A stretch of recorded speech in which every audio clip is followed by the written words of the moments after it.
আমার কোটিপতি প্রাক্তন স্বামী ইচ্ছে করেই বিমানে আমার পাশের সিটে এসে বসলো আমাকে অপমান করার জন্য।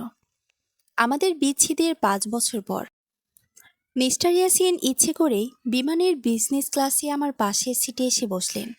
তার চোখে মুখে এমন একটা আত্মতৃপ্তি ছিল, যেন তিনি আমাকে মনে করে দিতে এসেছেন আমি কি হারিয়েছি। তিনি ভেবেছিলেন আমি একা, ভেবেছিলেন গত 5 বছর ধরে আমি তাকে হারানোর কষ্ট নিয়ে বেঁচে আছি। কিন্তু তিনি জানতেন না, বিমান ঢাকায় অবতরণ করার পরই তার জীবনের সবচেয়ে বড় সত্যের মুখোমুখি হতে হবে। আমার নাম ইলমা, আর সেদিন সকালে মিস্টার ইয়াসিনকে দেখার জন্য আমি মোটেও প্রস্তুত ছিলাম না। বিমানের কেবিনে তিনি ঢুকতে আমি তাকে চিনে ফেললাম। 5 বছর কেটে গেছে, কিন্তু কিছু মানুষ জীবনে এমন ক্ষত দিয়ে যায় যা সহজে মোছা যায় না। এক মুহূর্তের জন্য আমাদের চোখাচোখি হলো, তারপরই তার চল শক্ত হয়ে গেল। এটা আবার কি কাকতালীয় ঘটনা? আমি কোলে রাখা বইটা বন্ধ করলাম। বিশ্বাস করুন মিস্টার ইয়াসিন, যদি জানতাম আপনি এই ফ্লাইটে আছেন, তাহলে অন্য ফ্লাইটে যেতাম। কাছাকাছি বসা কয়েকজন যাত্রী আমাদের দিকে তাকালো। ইয়াসিন সাহেব যেন সেটা বেশ উপভোগ করছিলেন। বিমানবালাটি তার বোর্ডিং পাস দেখে বলল, স্যার, আপনার সিট। আমি জানি আমার সিট কোথায়। আমার বিস্ময়ের মধ্যেই তিনি এসে আমার পাশের সিটে বসে পড়লেন, অথচ আশেপাশে আরও কয়েকটি সিট খালি ছিল। আমি বললাম, অন্য সিটগুলো তো খালিই আছে, দেখেছি। তাহলে এখানে বসছেন কেন?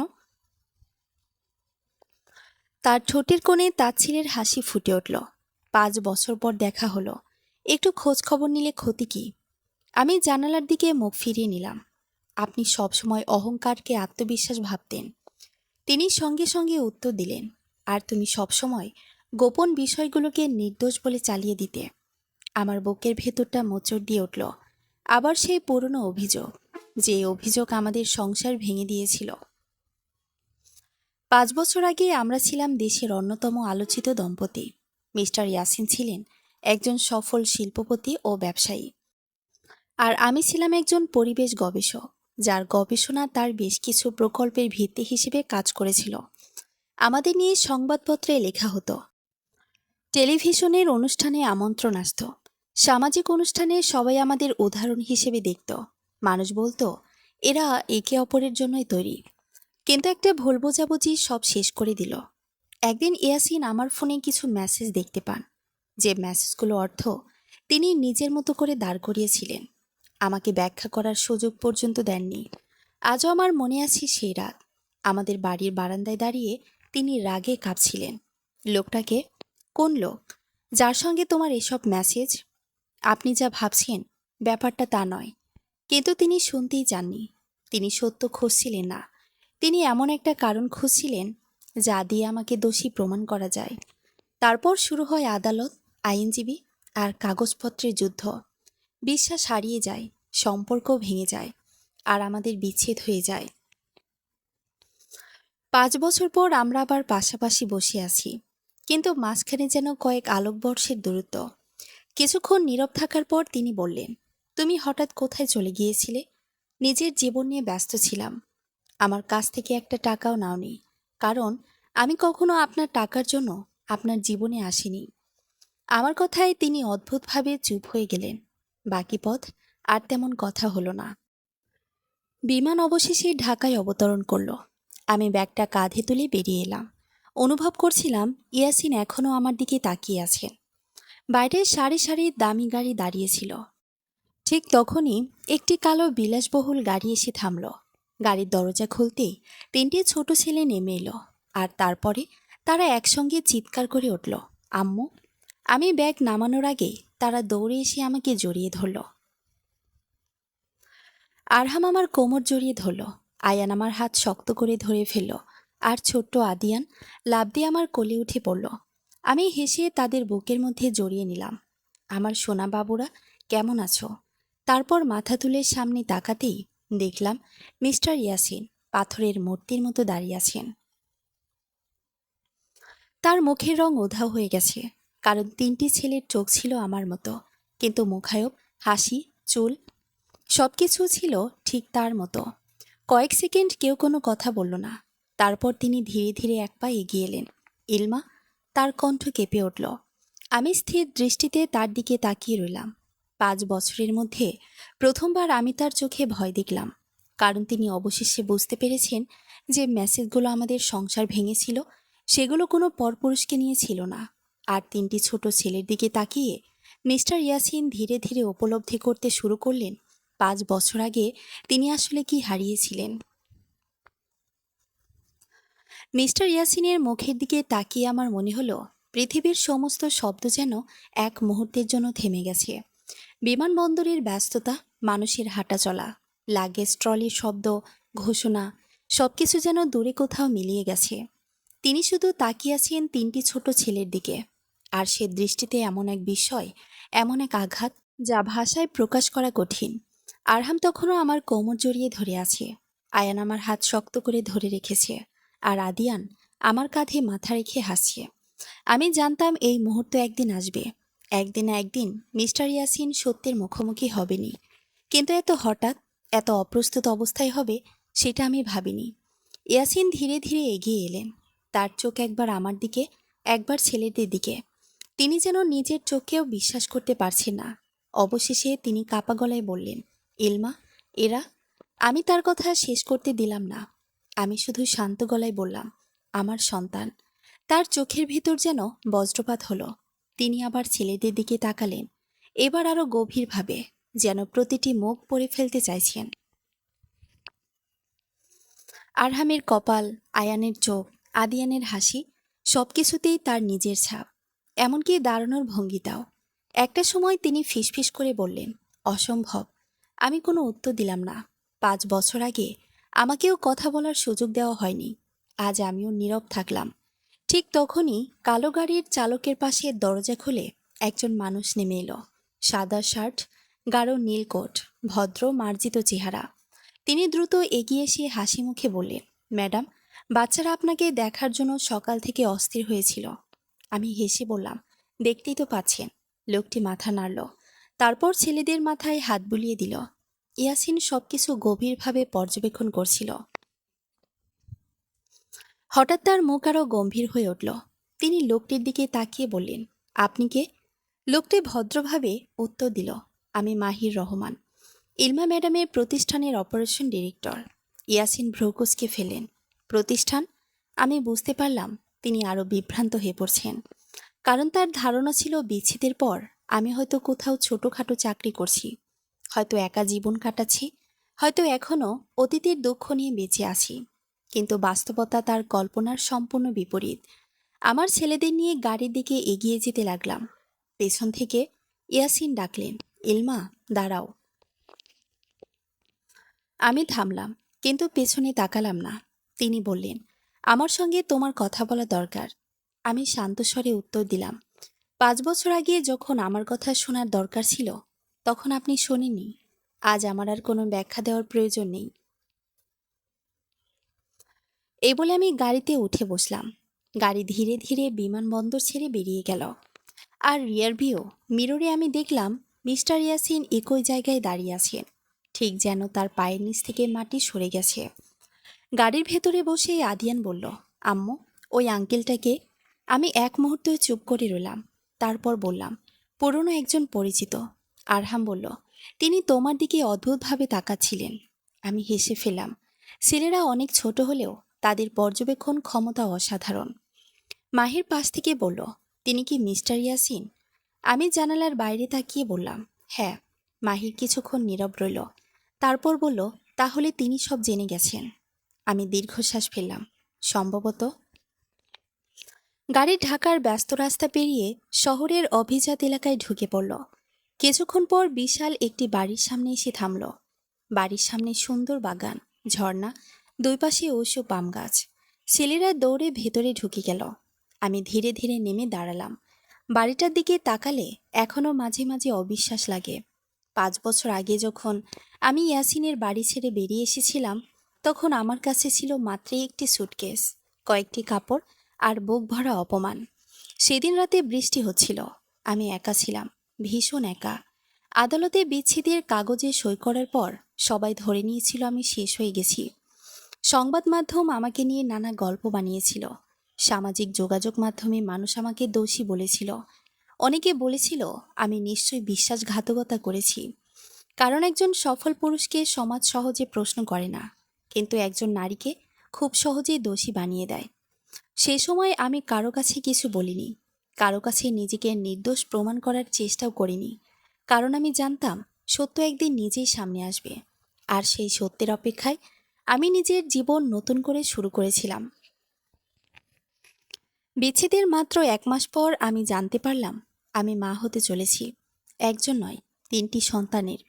প্রথমে ডাক্তারও অবাক হয়ে গিয়েছিলেন, আমিও ভয় পেয়ে গিয়েছিলাম। কিন্তু যখন প্রথমবার আল্ট্রাসাউন্ড রিপোর্টে 3টি ছোট্ট হৃস্পন্দন শুনেছিলাম, তখন মনে হয়েছিল আল্লাহ আমাকে নতুন করে বাঁচার কারণ দিয়েছেন। আমি কাউকে কিছু জানাইনি, এমনকি ইয়াসিনকেও না, কারণ তখনও তার চোখে আমি একজন অপরাধী, একজন প্রতারক। যে মানুষ আমাকে বিশ্বাসই করে না, তার কাছে গিয়ে নিজের সন্তানের খবর দেওয়ার কোনো অর্থ ছিল না। আমি দেশ ছেড়ে বিদেশে চলে যাই, সেখানে একটি গবেষণা প্রকল্পে যোগ দিই। শুরুতে জীবন খুব কঠিন ছিল, গর্ভাবস্থা, চাকরি, নতুন দেশ, একাকিত্ব, সব মিলিয়ে প্রতিটি দিন ছিল যুদ্ধের মতো। কিন্তু আমি হাল ছাড়িনি, কারণ তখন আমার জন্য অপেক্ষা করছিল 3টি ছোট্ট প্রাণ।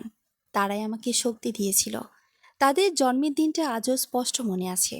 অপারেশন থিয়েটারে আলো, ডাক্তারের কণ্ঠ, আর তারপর একে একে 3টি কান্নার শব্দ। সেদিন আমার মনে হয়েছিল পৃথিবীর সবচেয়ে ধনী মানুষ আমি, কারণ আমার কাছে ছিল 3টি অমূল্য সম্পদ: আরহাম, আয়ান, আদিয়ান। তাদের জন্মের পর আমার জীবন বদলে যায়। আমি গবেষণার পাশাপাশি নিজের পরিবেশ ভিত্তিক প্রযুক্তি প্রতিষ্ঠান শুরু করি। শুরুতে ছোট ছিল, খুব ছোট, কিন্তু ধীরে ধীরে আমাদের প্রযুক্তি আন্তর্জাতিক স্বীকৃতি পেতে শুরু করে। বড় বড় কোম্পানি বিনিয়োগ করলো, বিভিন্ন দেশ থেকে চুক্তি এলো, আর মাত্র 5 বছরের মধ্যে প্রতিষ্ঠানটি বহু কোটি টাকার কোম্পানিতে পরিণত হলো। আমি কখনো প্রতিশোধ নিতে চাইনি, আমি শুধু প্রমাণ করতে চেয়েছিলাম একজন মানুষকে ভুল বুঝে ভেঙে ফেলা যায়, কিন্তু শেষ করে দেওয়া যায় না। সেই রাতেই ঢাকার অন্য প্রান্তে নিজের পেন্ট হাউসে বসেছিলেন মিস্টার ইয়াসিন। তার সামনে অর্ধেক ভর্তি কফির কাপ, কিন্তু তিনি কফিতে হাতও দেননি। তার চোখের সামনে বারবার ভেসে উঠছে 3টি ছোট মুখ। একই প্রশ্ন তাকে পাগল করে দিচ্ছে: যদি ওরা আমার সন্তান হয়, তাহলে ইলমা আমাকে কেন বলেনি? আর যদি সত্যি আমার সন্তান হয়, তাহলে আমি 5 বছর ধরে কি করেছি? তিনি হঠাৎ উঠে দাঁড়ালেন। তার বুকের ভেতর অদ্ভুত এক চাপ অনুভব হচ্ছিল। সেদিন বহু বছরের মধ্যে প্রথমবার তিনি নিজের সিদ্ধান্ত নিয়ে সন্দেহ করতে শুরু করলেন। আর সেই সন্দেহই ধীরে ধীরে তার পুরো পৃথিবী বদলে দিতে চলেছে। রাত তখন 12টা ছুঁই ছুঁই। ঢাকার আকাশে হালকা মেঘ জমেছে। শহরের উঁচু উঁচু ভবনের কাচের দেয়ালে আলো ঝলমল করছে। কিন্তু মিস্টার ইয়াসিনের পেন্ট হাউসের বিশাল বসার ঘরে এক অদ্ভুত নীরবতা নেমে এসেছে। তিনি একা বসে আছেন, অথচ মনে হচ্ছে যেন শত শত প্রশ্ন তাকে ঘিরে রেখেছে। তার চোখের সামনে বারবার একই দৃশ্য ভেসে উঠছে। বিমানবন্দরের সেই মুহূর্ত, 3টি ছোট্ট ছেলে দৌড়ে এসে ইলমাকে জড়িয়ে ধরছে। তাদের হাসি, তাদের চোখ, তাদের মুখের গড়ন। আর সবচেয়ে বেশি যেটা তাকে কাঁপিয়ে দিচ্ছে, সেটা হলো ছেলেগুলোর মধ্যে নিজের ছায়া দেখতে পাওয়া। তিনি ধীরে ধীরে সোফায় হেলান দিলেন। 5 বছর আগে ঘটে যাওয়া প্রতিটি ঘটনা মনে পড়তে শুরু করলো। যে রাতে তিনি ইলমার ফোনে সে মেসেজগুলো দেখেছিলেন, সেদিন তিনি এতটাই রাগান্বিত ছিলেন যে আর কিছুই ভাবতে পারেননি। বারবার মনে হয়েছিল তাকে প্রতারণা করা হয়েছে। মনে হয়েছিল যাকে সবচেয়ে বেশি বিশ্বাস করেছিলেন, সেই মানুষটাই তার বিশ্বাস ভেঙে দিয়েছে। কিন্তু আজ হঠাৎ করে তার মনে প্রশ্ন জাগছে: যদি তিনি ভুল হয়ে থাকেন, যদি সত্যিই তিনি কোনো বড় ভুল করে থাকেন, যদি ইলমা নির্দোষ হয়ে থাকে। তার বুকের ভেতর হঠাৎ মোচড় দিয়ে উঠল। 5 বছর আগে তিনি কখনো সত্য জানার চেষ্টা করেননি, কখনো শান্তভাবে বসে কথা বলেননি, কখনো জিজ্ঞেসও করেননি কেন সেই মেসেজগুলো পাঠানো হয়েছিল। তিনি শুধু ধরে নিয়েছিলেন যে তিনি ঠিক আর ইলমা ভুল। আজ এতদিন পর সেই সিদ্ধান্ত তাকে ভেতর থেকে ছিঁড়ে খাচ্ছে। হঠাৎ তিনি উঠে নিজের স্টাডি রুমে চলে গেলেন। একটি পুরনো লকার খুললেন। সেখানে এখনও কিছু পুরনো ফাইল, ছবি আর কাগজপত্র রাখা আছে। এক কোণে একটি ফ্রেমবন্দি ছবি। ছবিটা হাতে তুলে নিতেই তার বুকটা কেঁপে উঠল। ছবিতে তিনি আর ইলমা দুজনেই হাসছেন। সেই হাসির মধ্যে কোনো অভিনয় ছিল না, ছিল না কোনো সন্দেহ, ছিল না কোনো দূরত্ব। তারা সত্যি সুখী ছিল। ইয়াসিন দীর্ঘক্ষণ ছবিটার দিকে তাকিয়ে রইলেন। তারপর ধীরে ধীরে চোখ বন্ধ করলেন। আর তখনই বহুদিনের চাপা পড়ে থাকা স্মৃতিগুলো ফিরে আসতে শুরু করলো। বিয়ের পরে প্রথম বছর ইলমা রাত জেগে তার জন্য অপেক্ষা করত। ব্যস্ত দিনের শেষে বাসায় ফিরলে নিজের হাতে চা বানিয়ে দিত। গুরুত্বপূর্ণ মিটিংয়ের আগে তাকে সাহস দিত। আর তার প্রতিটি সাফল্যে নিজের সাফল্যের মতো খুশি হতো। আর তিনি ইলমাকে ভালোবাসতেন, অন্তত তখন তাই মনে হতো। কিন্তু ভালোবাসার সবচেয়ে বড় শত্রু হলো অবিশ্বাস। একবার সেই অবিশ্বাস ঢুকে গেলে ধীরে ধীরে সবকিছু নষ্ট করে দেয়। সেদিনও তাই হয়েছিল। তিনি একটা দীর্ঘশ্বাস ফেললেন। তারপর ফোন তুলে নিজের ব্যক্তিগত সহকারী নাভিদকে ফোন করলেন। রাত অনেক হলেও নাভিদ ফোন ধরল। স্যার, কোনো সমস্যা? ইয়াসিন কিছুক্ষণ চুপ থেকে বললেন, আমি তোমাকে একটা কাজ দিতে চাই। জি স্যার। আমি ইলমার সম্পর্কে সব তথ্য চাই। নাভিদ কিছুক্ষণ চুপ করে রইল। সম্ভবত সে অবাক হয়েছে। তারপর বলল, ম্যাডাম ইলমা? হ্যাঁ, সবকিছু খুঁজে বের করো। গত 5 বছরের প্রতিটি তথ্য। তিনি কোথায় ছিলেন, কি করেছেন, তার কোম্পানি কিভাবে গড়েছেন, সব। নাভিদ বলল, ঠিক আছে স্যার, আমি কাল থেকে শুরু করছি। ফোন কেটে দেওয়ার পরও ইয়াসিনের অস্থিরতা কমল না। তার মনে হচ্ছিল সত্যটা জানতেই হবে, যে করেই হোক। অন্যদিকে আমি ছেলেদের ঘুম পাড়িয়ে নিজের ঘরে এসে বসেছিলাম। জানালার বাইরে রাতের আকাশ, হালকা বাতাস পর্দা নড়ছে। কিন্তু আমার মন শান্ত নয়। আজকের ঘটনাটা আমি যতই ভুলে থাকতে চাই, ততই সেটা ফিরে আসে। 5 বছর, পুরো 5 বছর আমি তাকে দেখিনি। কিন্তু আজ এক ঝলক দেখেই বুঝলাম, কিছু ক্ষত কখনো পুরোপুরি শুকায় না। আমি বিছানার পাশে রাখা একটি ড্রয়ার খুললাম। সেখানে একটি ছোট্ট খাম রাখা। খামের ভেতরে একটি ছবি, 3টি নবজাতক শিশুর ছবি। আর পাশে হাসপাতালের বিছানায় শুয়ে থাকা আমি। এই ছবিটা আমি কখনো কাউকে দেখাইনি, কারণ এই ছবির সঙ্গে জড়িয়ে আছে এমন একটি সিদ্ধান্ত যা আমার পুরোপুরি জীবন বদলে দিয়েছিল। সন্তানদের জন্মের পর একাধিকবার আমার মনে হয়েছিল ইয়াসিনকে জানানো উচিত। অবশেষে একদিন আমি সত্যি ফোন করেছিলাম। বিদেশের একটি ছোট্ট অ্যাপার্টমেন্টে বসে অনেক সাহস সঞ্চয় করে নম্বর ডায়াল করেছিলাম। কিন্তু ফোন ধরেছিল অন্য একজন নারী। তার হাসির শব্দ এখনো কানে বাজে। তিনি বলেছিলেন, হ্যালো, ইয়াসিন এখন ব্যস্ত। আপনি কে? সেদিন আমি নিজের পরিচয় দিইনি। চুপচাপ ফোন কেটে দিয়েছিলাম। তারপর আর কখনো চেষ্টাই করিনি। মনে হয়েছিল তিনি হয়তো নতুন জীবন শুরু করে ফেলেছেন। সেখানে আমার বা আমার সন্তানদের কোনো জায়গা নেই। তাই আমি নিজের পথ নিজেই তৈরি করেছি। আর আজ হঠাৎ করে অতীত আবার সামনে এসে দাঁড়িয়েছে। আমি জানতাম না সামনে কি অপেক্ষা করছে, কিন্তু ভেতরের কোথাও একটা অস্বস্তি জন্ম নিতে শুরু করেছে। পরদিন সকালে নাস্তার টেবিলে 3 ছেলে বসে হইচই করছে। আদিয়ান চকলেট নিয়ে ব্যস্ত, আয়ান স্কুলের প্রজেক্ট নিয়ে কথা বলছে, আর আরহাম নতুন রোবট বানানোর পরিকল্পনা করছে। তাদের দেখে আমার মুখে হাসি ফুটে উঠল। পৃথিবীতে যত ঝড়ে আসুক, এই 3টি মুখ দেখলে আমি শক্তি পাই। ঠিক তখনই মাহির ভেতরে ঢুকল। তার হাতে একটি ট্যাব। তিনি বললেন, আজকের খবর দেখেছেন? আমি অবাক হয়ে তাকালাম। কি হয়েছে? মাহির ট্যাবটা আমার সামনে রাখল। সংবাদ শিরোনাম দেখে আমি স্থির হয়ে গেলাম। আন্তর্জাতিক পরিবেশ প্রযুক্তি সম্মেলনে বিশেষ অতিথি হিসেবে যোগ দিচ্ছেন শিল্পপতি মিস্টার ইয়াসিন ও গবেষক ইলমা রহমান। আমি কয়েক সেকেন্ড কোনো কথা বলতে পারলাম না।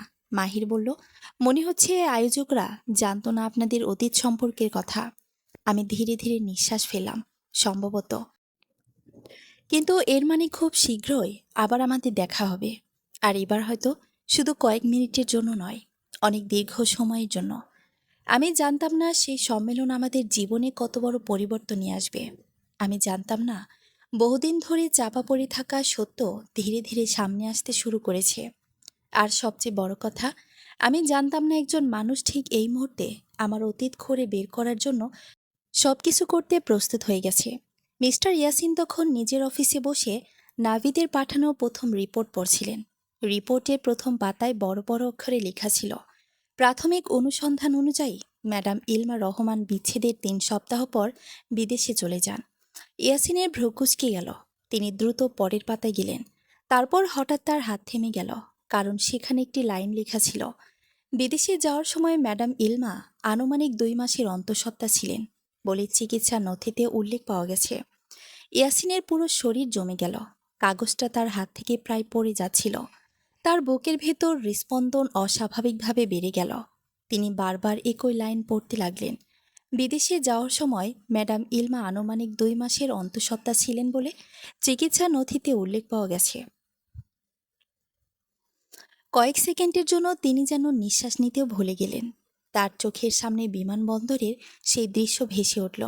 3টি ছোট ছেলে, তাদের মুখ, তাদের চোখ, তাদের হাসি। আর তারপর মাথার ভেতর বজ্রপাতের মতো একটি সত্য আঘাত করল। যদি ইলমা 2 মাসের অন্তঃসত্ত্বা অবস্থায় দেশ ছেড়ে চলে গিয়ে থাকে, তাহলে সন্তানগুলোর বাবার কেউ নয়, তিনি নিজেই।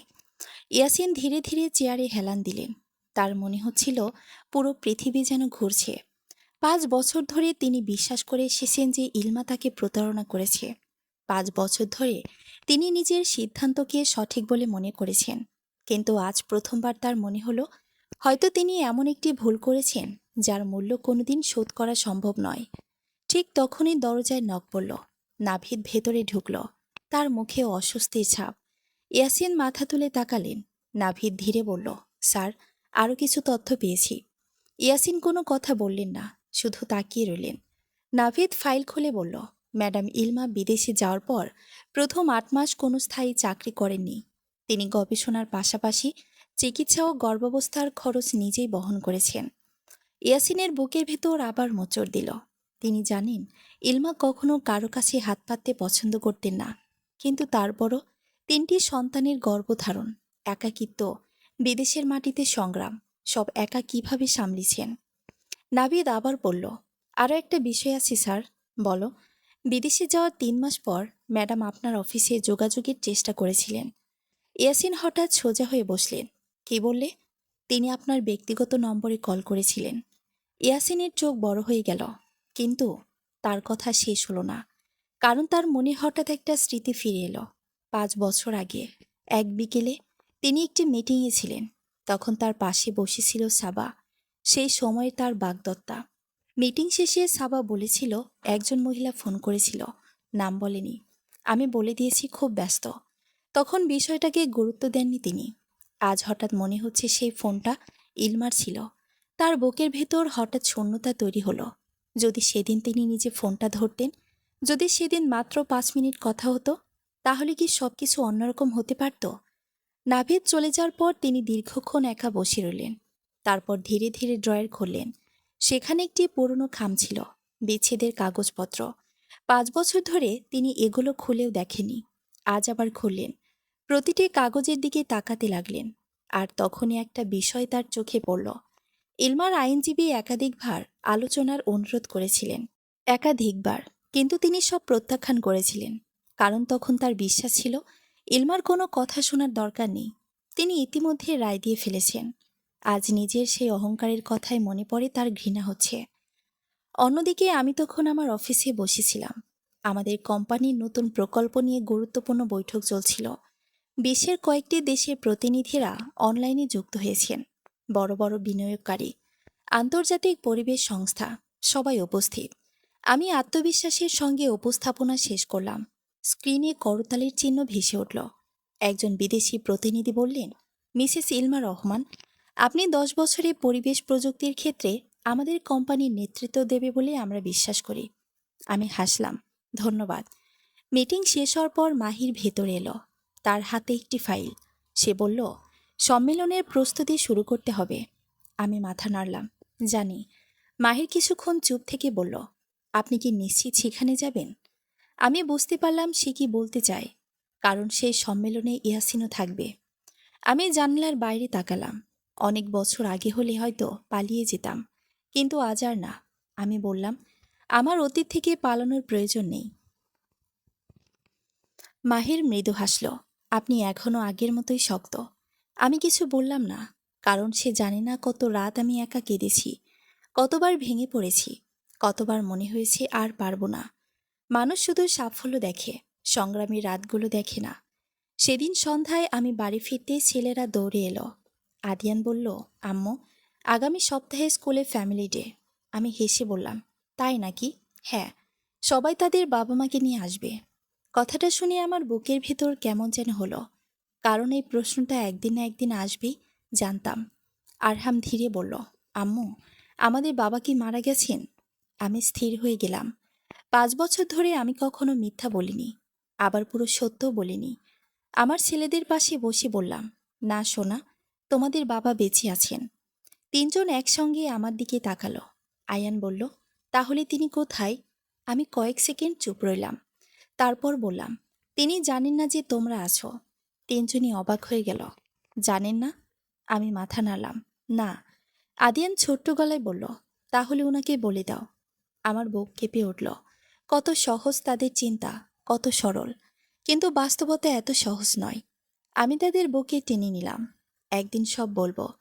কথাটা বললেও ভেতরে ভেতরে জানতাম সেই দিন খুব কাছে চলে এসেছে। পরদিন সকাল, ইয়াসিন নিজের গাড়িতে করে শহরের একটি পুরনো এলাকায় এলেন। এখানে একসময় ইলমার বাবা মা থাকতেন। অনেক বছর তিনি এখানে আসেননি। বাড়িটার সামনে গাড়ি থামিয়ে কিছুক্ষণ বসে রইলেন। তারপর নেমে দরজায় কড়া নাড়লেন। দরজা খুললেন ইলমার খালা, মিসেস শারমিন। তিনি ইয়াসিনকে দেখেই থমকে গেলেন। তুমি? ইয়াসিন মাথা নিচু করলেন। আসসালামু আলাইকুম খালাম্মা।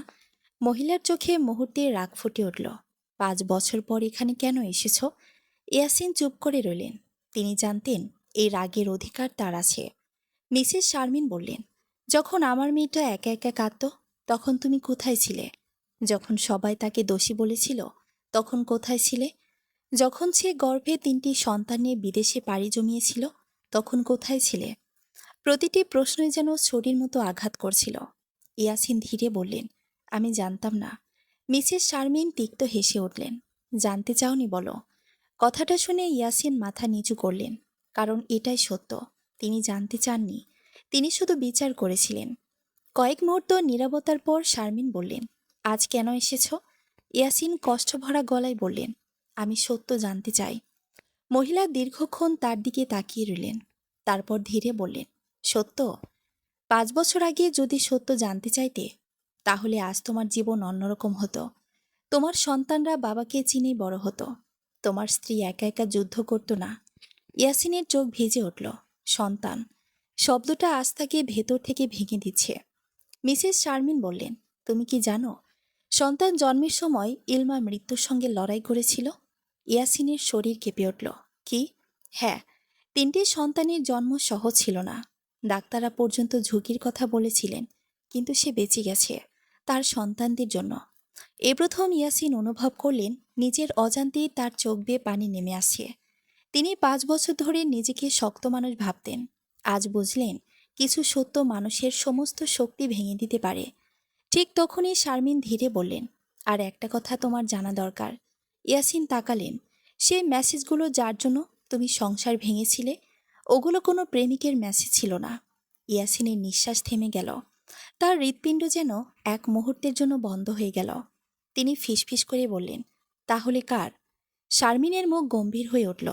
তিনি বললেন, যে উত্তর তুমি খুঁজছ, সেটা তোমার পুরো জীবন বদলে দেবে। আর সেই উত্তর জানার পর তুমি নিজেকেও ক্ষমা করতে পারবে না। শারমিন খালার শেষ কথাগুলো শুনে মিস্টার ইয়াসিনের মনে হলো যেন তার চারপাশের বাতাস ভারী হয়ে গেছে। তিনি স্থির হয়ে বসে আছেন, কিন্তু ভেতরে ভেতরে সাজানো চিন্তা তাকে ছিন্নভিন্ন করে দিচ্ছে। 5 বছর ধরে যে ঘটনাকে তিনি নিজের জীবনের সবচেয়ে বড় বিশ্বাসঘাতকতার বলে মনে করে এসেছেন, আজ সেই ঘটনাকেই তিনি নতুন করে দেখতে বাধ্য হচ্ছেন। আর সবচেয়ে ভয়ঙ্কর বিষয় হলো, সত্যটা হয়তো এমন কিছু যা তাকে সারা জীবন অনুশোচনায় পুড়িয়ে রাখবে। মিসেস শারমিন কিছুক্ষণ নীরব রইলেন। তারপর ধীরে ধীরে পাশের টেবিলের ড্রয়ার খুললেন। ভেতর থেকে একটি পুরনো ফাইল বের করলেন। ফাইলটির কাগজগুলো সময়ের সঙ্গে কিছুটা হলদে হয়ে গেছে। তিনি ফাইলটি ইয়াসিনের সামনে রাখলেন। ইয়াসিন কাপা হাতে ফাইল খুললেন। প্রথম পাতায় কিছু গবেষণার নথি, দ্বিতীয় পাতায় কয়েকটি অনুমোদনপত্র, তৃতীয় পাতায় কিছু ইমেইলের প্রিন্ট কপি। তারপর হঠাৎ একটি পরিচিত নাম তার চোখে পড়ল, ডক্টর সাদমান কবির। ইয়াসিন ভ্রুকুচকে ফেললেন। এই নাম তিনি আগে দেখেছেন, অনেকবার, ঠিক সেই মেসেজগুলোর ভেতরেই, যে মেসেজগুলো দেখে তিনি ধারণা করেছিলেন ইলমার জীবনে অন্য কোনো পুরুষ এসেছে। তিনি দ্রুত কাগজগুলো পড়তে শুরু করলেন। আর যত পড়ছেন, ততই তার মুখের রং পরিবর্তন হচ্ছে। ডক্টর সাদমান ছিলেন আন্তর্জাতিক পরিবেশ গবেষণা প্রকল্পের প্রধান সমন্বয়ক। ইলমা তার সঙ্গে কাজ করতেন একটি অত্যন্ত গোপন গবেষণা প্রকল্পে। সেই প্রকল্পের আর্থিক সহায়তার একটি বড় অংশ এসেছিল ইয়াসিনের কোম্পানি থেকে। কিন্তু গবেষণার চুক্তি অনুযায়ী কিছু তথ্য নির্দিষ্ট সময় পর্যন্ত গোপন রাখার বাধ্যকতা ছিল। সেই কারণেই বেশিরভাগ যোগাযোগ ব্যক্তিগতভাবে বা সরাসরি ফোনে না হয়ে এনক্রিপ্টেড মেসেজে হতো। ইয়াসিনের বুক ধীরে ধীরে ভারী হয়ে উঠল। তার মানে যে মেসেজগুলো তিনি প্রেমের সম্পর্ক ভেবে নিয়েছিলেন সেগুলো ছিল গবেষণার কাজ। মিসেস শারমিন ধীরে বললেন, ইলমা তোমাকে সব বলতে চেয়েছিল, কিন্তু চুক্তির কারণে সবকিছু বিস্তারিতভাবে বলতে পারছিল না। সে শুধু বলেছিল সময় হলে তোমাকে জানাবে। ইয়াসিন চোখ বন্ধ করলেন। তার মনে পড়ল, হ্যাঁ, সেদিন ইলমা ঠিক একথাই বলেছিল। আমি এখন সব বলতে পারছি না, কিন্তু বিশ্বাস করো, ব্যাপারটা তুমি যা ভাবছো তা নয়। তিনি বিশ্বাস করেননি, একবারও না। তিনি নিজের সন্দেহকে সত্য বলে ধরে নিয়েছিলেন। শারমিন আবার বললেন, তুমি কি জানো, সেদিন রাতে ইলমা তোমার পেছনে অনেকক্ষণ কেঁদেছিল। ইয়াসিন কোনো উত্তর দিলেন না। তার গলায় যেন শব্দ আটকে গেছে। শারমিন বললেন, সে ভেবেছিল সকালে তোমার রাগ কমে যাবে, তোমরা বসে কথা বলবে, সব ঠিক হয়ে যাবে। কিন্তু পরদিন তুমি আইনজীবীর মাধ্যমে বিচ্ছেদের নোটিশ পাঠালে। ইয়াসিনের মাথা নিচু হয়ে গেল। এই প্রথম তিনি নিজের কাজের সম্পূর্ণ পরিণতি উপলব্ধি করতে শুরু করলেন। তিনি শুধু একজন স্ত্রীকে হারাননি, তিনি নিজের সন্তানদের হারিয়েছেন, নিজের পরিবার হারিয়েছেন, নিজের জীবনের সবচেয়ে বিশ্বস্ত মানুষটিকে হারিয়েছেন। সেদিন বিকেলে বাড়ি ফেরার পরও তিনি স্বাভাবিক হতে পারলেন না। পেন্ট হাউজের বিশাল বারান্দায় দাঁড়িয়ে তিনি ঢাকার আকাশের দিকে তাকিয়ে রইলেন। তার মনে হচ্ছিল তিনি যেন 5 বছর ধরে এক বিশাল মিথ্যার ওপর দাঁড়িয়েছিলেন। একটা ভুল ধারণা, একটা ভুল সিদ্ধান্ত, একটা ভুল অহংকার, আর সেই ভুলের মূল্য দিয়েছে সবাই। ইলমা, 3টি নিষ্পাপ শিশু, এমনকি তিনি নিজেও। রাত গভীর হওয়ার পর তিনি নিজের ঘরে গিয়ে পুরনো অ্যালবাম খুললেন। সেখানে ইলমার অসংখ্য ছবি। কোনো ছবিতে হাসছে, কোনো ছবিতে গবেষণার কাজে ব্যস্ত, কোনো ছবিতে তার দিকে তাকিয়ে আছে। তিনি একের পর এক ছবি দেখতে লাগলেন, আর হঠাৎ উপলব্ধি করলেন এই 5 বছরে তিনি আর কাউকে সত্যিকারের ভালোবাসতে পারেননি। সাবার সঙ্গে তার বাগদানও বেশি দিন টেকেনি, কারণ মনের গভীরে কোথাও ইলমা রয়ে গিয়েছিল, যদিও তিনি নিজে সেটা স্বীকার করেনি। অন্যদিকে আমি তখন অফিস থেকে ফিরে ছেলেদের সঙ্গে সময় কাটাচ্ছিলাম। আজ তাদের স্কুলে ছুটি, তাই পুরো বাড়ি সরগরম। আদিয়ান খেলনা দিয়ে নিয়ে ব্যস্ত, আয়ান নতুন বই পড়ছে, আর আরহাম আবার কম্পিউটারে কিছু একটা ডিজাইন করছে। আমি তাদের দেখে মুগ্ধ হয়ে যাই।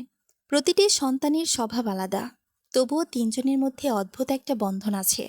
ঠিক তখন আরহাম মাথা তুলে বলল, আম্মু, একটা প্রশ্ন করি। আমি হাসলাম। করো। আমাদের বাবা কি আমাদের দেখতে চাইবে? প্রশ্নটা শুনে আমি কিছুক্ষণ চুপ করে গেলাম, কারণ এর উত্তর আমি নিজেও জানি না। আমি ধীরে বললাম, আমি জানি না সোনা। আয়ান বই বন্ধ করে আমার দিকে তাকালো। তুমি কি ওনাকে ঘৃণা করো? আমি বিস্মিত হলাম। এত ছোট ছেলেরা এত বড় প্রশ্ন করে কিভাবে? আমি কিছুক্ষণ ভেবে বললাম, না, ঘৃণা করি না। আদিয়ান অবাক হয়ে বলল, তাহলে উনি আমাদের সঙ্গে থাকে না কেন? আমার বুকের ভেতর কেমন যেন মোচড় দিল, কারণ এই প্রশ্নের উত্তর দেওয়া সবচেয়ে কঠিন। আমি ছেলেদের কাছে টেনে নিয়ে বললাম, কখনো কখনো বড়রা ভুল করে ফেলে, খুব বড় ভুল, আর সেই ভুলের জন্য অনেক মানুষ কষ্ট পায়। তিনজনই চুপচাপ আমার কথা শুনল। হয়তো পুরোপুরি বুঝতে পারল না, কিন্তু আমার কণ্ঠের কষ্টটা তারা বুঝে গেল। সেদিন রাতে সবাই ঘুমিয়ে যাওয়ার পর আমি একা বসেছিলাম। ঠিক তখন ফোন বেজে উঠল। অপরিচিত নম্বর। প্রথমে ধরতে ইচ্ছে করছিল না, কিন্তু পরে রিসিভ করলাম। হ্যালো। ওপাশে কয়েক সেকেন্ড নীরবতা, তারপর পরিচিত একটি কণ্ঠ ভেসে এলো, ইলমা। আমার শরীর হঠাৎ শক্ত হয়ে গেল। 5 বছর পর এই প্রথম মিস্টার ইয়াসিন নিজে আমাকে ফোন করেছেন। আমি কোনো কথা বললাম না। তিনি আবার বললেন, আমার সঙ্গে তোমার কথা বলা দরকার। আমি ধীরে বললাম, 5 বছর আগে দরকার ছিল, আজ নয়। তার কণ্ঠ কেঁপে উঠল। আমি সব জেনেছি। আমি চোখ বন্ধ করলাম। এত দ্রুত? তাহলে সত্যি তিনি খোঁজ শুরু করেছেন। ইয়াসিন বললেন, আমি জানতাম না তুমি। কথাটা শেষ করতে পারলেন না। সম্ভবত অন্তঃসত্ত্বা ছিলে, শব্দ দুটি উচ্চারণ করার সাহস পাচ্ছি না। আমি শান্ত স্বরে বললাম, জানার চেষ্টা করলেও জানতে পারতে। ওপাশে দীর্ঘ নীরবতা। তারপর তিনি খুব ধীরে বললেন, আমি কি আমি কি ছেলেদের সঙ্গে দেখা করতে পারি? আমার বুকের ভেতর কিছু একটা নড়ে উঠল। আমি এই প্রশ্নের জন্য প্রস্তুত ছিলাম না। 5 বছর ধরে আমি একাই তাদের বড় করেছি, একাই তাদের অসুখে রাজ্যে গেছি, একাই তাদের প্রথম হাঁটা, প্রথম কথা বলা, প্রথম স্কুলে যাওয়া দেখেছি। আজ হঠাৎ করে তিনি ফিরে এসে বাবা হওয়ার অধিকার চাইছেন। কিন্তু একই সঙ্গে আমি এটাও জানি সন্তানদের বাবাকে জানার অধিকার আছে। আমি দীর্ঘক্ষণ চুপ করে রইলাম। তারপর বললাম, আমি এখন কোনো সিদ্ধান্ত দিতে পারবো না। ইয়াসিন বললেন, আমি বুঝতে পারছি। তার কণ্ঠে এমন এক অনুতাপ ছিল যা আগে কখনো শুনিনি। ফোন কেটে যাওয়ার পরও আমি অনেকক্ষণ স্থির হয়ে বসে রইলাম। আমার ভেতরে যেন দুটি মানুষ যুদ্ধ করছে। একজন বলছে এত সহজে তাকে ক্ষমা করা উচিত নয়, অন্যজন বলছে সত্যকে চিরকাল লুকিয়ে রাখা যায় না। আর ঠিক সেই সময় আমি জানতাম না কয়েকদিনের মধ্যে এমন একটি ঘটনা ঘটতে চলেছে যা আমাদের সবাইকে আবার মুখোমুখি দাঁড় করাবে। আর সেই ঘটনায় নির্ধারণ করবে 5 বছর আগে ভেঙে যাওয়া সম্পর্কের জন্য এখনো কোনো ভবিষ্যৎ বাকি আছে কিনা। ফোনটা কেটে যাওয়ার পর আমি অনেকক্ষণ এক জায়গায় স্থির হয়ে বসে রইলাম। ঘরের ভেতর নীরবতা যেন আরো ভারী হয়ে উঠেছে।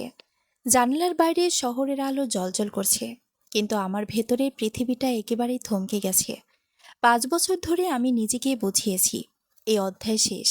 5 বছর ধরে আমি সন্তানদের জন্য শক্ত থেকেছি, নিজেকে বারবার বলেছি অতীত আর ফিরে আসবে না। কিন্তু আজ সেই অতীত নিজেই ফোন করে বসেছে। আর সবচেয়ে ভয়ঙ্কর বিষয় হলো সে শুধু কথা বলতে চায়নি, সে ছেলেদের দেখতেও চেয়েছে। আমি চোখ বন্ধ করলাম, আর তখনই 3টা ছোট মুখ চোখের সামনে ভেসে উঠল। আরহাম, আয়ান আর আদিয়ান। তাদের হাসি, তাদের প্রশ্ন, তাদের সরলতা। আর সেই প্রশ্নটা আবার কানে বাজল, আমাদের বাবা কি আমাদের দেখতে চাইবে? আমি জানি এই প্রশ্নটা আর এড়িয়ে যাওয়া যাবে না। ঠিক তখনই ঘরের দরজায় নক পড়ল। আয়ান দরজা খুলে ভেতরে এলো। আম্মু, তুমি এখনো জেগে আছো? আমি মাথা নাড়লাম। হ্যাঁ সোনা। সে আমার পাশে বসে পড়ল। তার ছোট্ট মুখে এক অদ্ভুত সিরিয়াস ভাব। আজ সে বলল, আমাদের বাবা যদি আসতে চায়, তুমি কি তাকে আসতে দেবে? আমি চুপ করে রইলাম। এই প্রশ্নটা যেন আমাকে আবারও আঘাত করল। আমি ধীরে বললাম, তোমরা যদি চাও। আয়ান কিছুক্ষণ আমার দিকে তাকিয়ে রইল। তারপর বলল, আমি শুধু দেখতে চাই উনি কেমন মানুষ। তার কথা শুনে আমার বুক কেঁপে উঠল, কারণ সে জানে না যাকে সে দেখতে চায় সে মানুষটাই একসময় আমাকে ভেঙে দিয়েছিল। কিন্তু একই সঙ্গে সে তাদের বাবা, আর সেই সত্য লুকিয়ে রাখা আমার অধিকার নয়।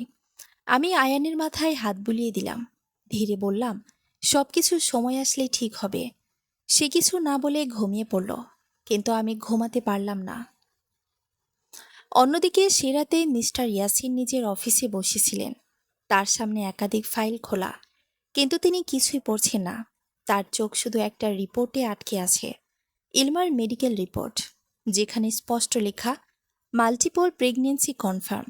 তার হাত কেঁপে উঠল। তিনি বারবার একই লাইন পড়ছেন, মাল্টিপল প্রেগনেন্সি, 3টি সন্তান। তিনি নিজের কপালে হাত রাখলেন।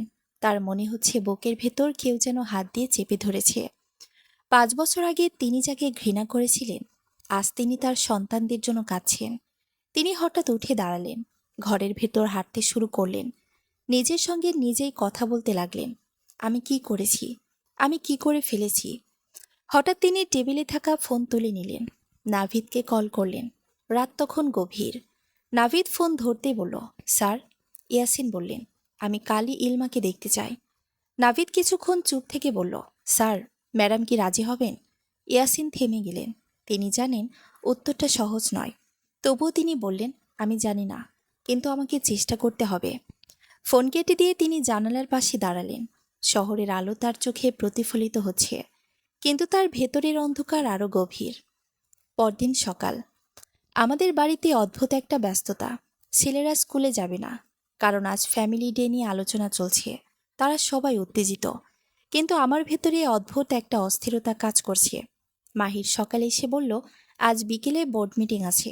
আমি মাথা নাড়লাম, ঠিক আছে, কিন্তু আমার মন অন্য কোথাও। হঠাৎ দরজার বেল বাজল। আমি ভেবেছিলাম ডেলিভারি বা কোনো মিটিংয়ের লোক এসেছে, কিন্তু দরজা খুলতেই আমি থমকে গেলাম।